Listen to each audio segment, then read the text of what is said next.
Jim Brown. I'll show Jim Brown. I'm the man. I don't give a fuck. Nobody afraid of Jim Brown here.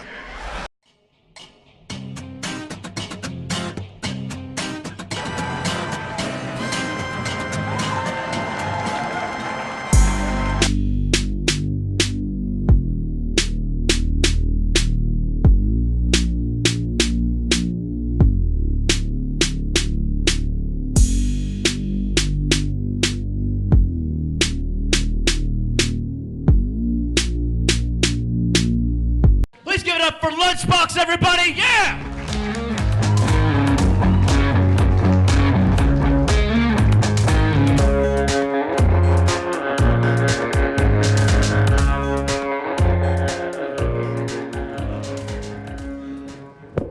There's so many beautiful women here tonight. Give yourselves a round of applause. Don't let the king fool you. I'm so good at stuff. Promise. Oh my God. How y'all guys doing tonight for real though? Are y'all having enough? You got enough to drink? You got enough to eat?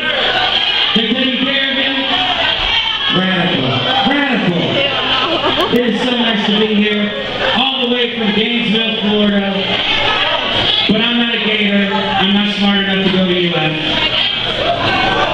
I took the test. They're like, no, thank you. All right. They didn't care about the scholarship. They're just like, we heard about your lunchbox. Keep moving. FSU is that way. And I kept on walking. That's not a stab at FSU, baby. I got respect. I'm not good enough for any college. I did community college and I failed 3 times. I was like, I'll be a teacher. No. I'll be an actor. No. I'll sing. No. Go be a comedian. All right. You're fat. Dance around. Ding, ding, ding. And that's my life. This is what I do for a living now.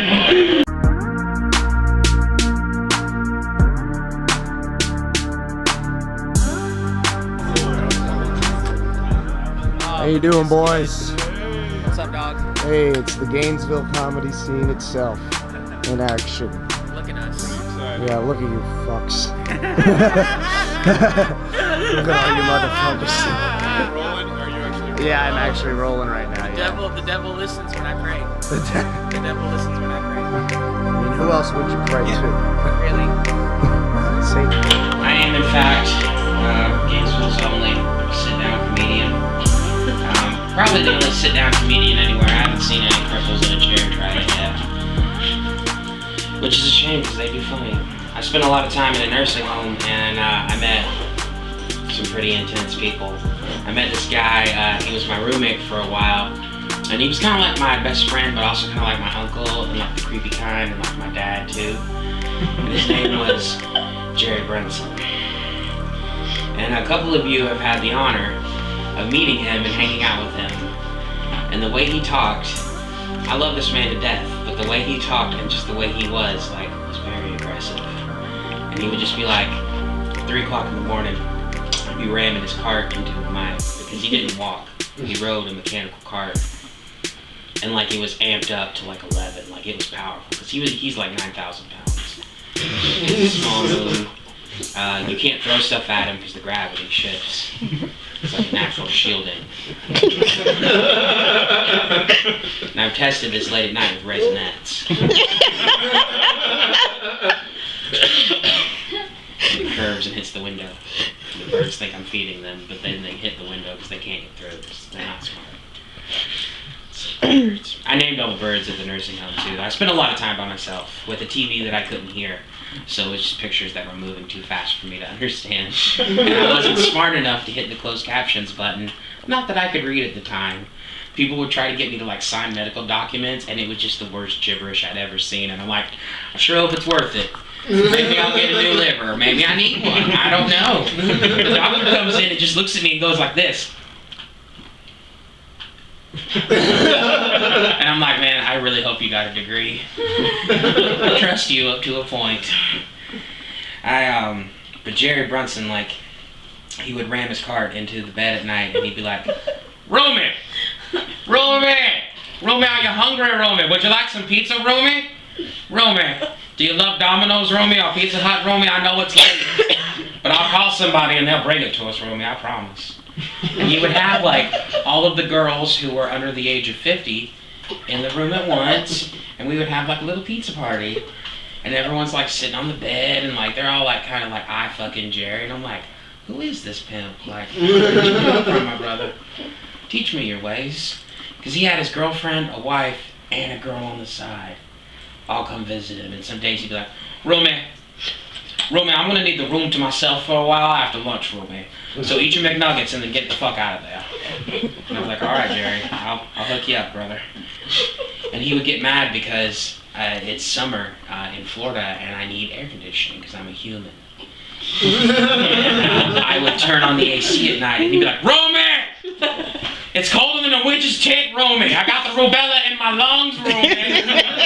Romy, if I die, I'm gonna haunt your ass. I won't even go to see Jesus. I'm coming back for you, Romy. Romy, why you make it so cold, Romy? But he's got his sleep apnea mask on, so it sounds like Darth Vader too. Romy. Romy, it's so cold, Romy.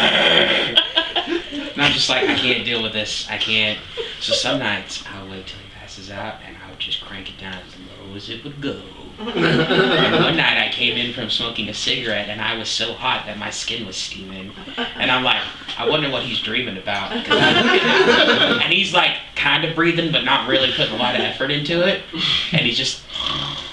And I'm like, he's probably dreaming he's in the North Pole. I'm like, more power to you, brother. He brought me lunch one day and he's like, Romy, do you like oxtail? And I'm like, sure, I've been around, I like oxtail. He goes, this has got hot sauce on it, but if you don't like that, you can wash it off in the sink and then microwave it at the next station, Romy. Who the fuck talks like that? Who thinks that would be something good to eat? Oh, Christ on a cracker, bro.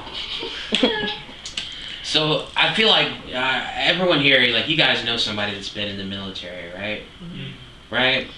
I love the armed forces. I'm obviously not gonna shit on it, but I went and played laser tag with two guys who were in the Navy and one dude who was in the Air Force, and I beat them both collectively by 8,000 points. And it was a dark day. Like the party, we were on a boat and we were in Alabama, and so we're going up the shore, and we were hitting all these different bars, and one of the places we stopped was a slushy bar. Well, down the street there was laser tag, and I could walk back then, so I'm like, laser tag! It's like, we gotta go play it! So we brought all our friends, their moms and dads, and these are our friends who were in the service. Because we had gathered together because one of our friends who was in the service, he died. Not in the line of duty, he was at a water park and he caught some sort of weird bacteria and it snuffed him out. Little bit of a downer, but that's okay. That kid's death benefits me. Oh God, what have I done? Oh, there are powers you should not trifle with, but I do all the time. Like, I have no respect. Like, it's terrible. But we're hanging out and like they're talking so much shit to me. They got me a tattoo the day before, and the whole premise of the tattoo was like, Lunchbox, you're a little bitch and we know you're gonna cry. So we're gonna buy this tattoo for you, and if you cry, you have to pay for it, but if you don't cry, I'll pay for it. And I was like, fucker, you're paying for this tattoo. And I got a tattoo. Right? He could suck a dick. We're not friends anymore, and I don't care. The blood money was spent. I got a cool tattoo out of it. And I didn't cry at all! And he was so mad at the end because it was like $200. And I was just like, no, no, no, no, no, no, no, no. He's like, are you gonna get lunch? I was like, no, no, no, no, no, no, no. I was like, winners don't have to pay for anything. Haven't you heard? So we went to go play laser tag, and they're talking mad shit. Like, we're getting off the boat and we're running up there. They're putting on their best. Everyone gets their call signs, like you're gorilla, you're lion, you're mantis, you're hawk, you're wolf, you're tiger. I was rhino. And we go nuts. And I'm like shooting them and I'm laughing, I'm running around. Because like I used to be intensely physical. Even though I was fat, it's just like a cannonball, like got ideas that it could live its life. Dance on Broadway. And I'm like shooting them and stuff, and like the game's over and the girl calls us over and she's like, all right, here's your scores. Because we're in Alabama. And she's talking just like that. Y'all had a great game out there, I was watching. And they start calling out everyone's call signs. And they get to the end, and the last three scores, kid in the Navy, he was Wolf, and the other kid was Hawk. And then she's like, Rhino, and she rattles off my score.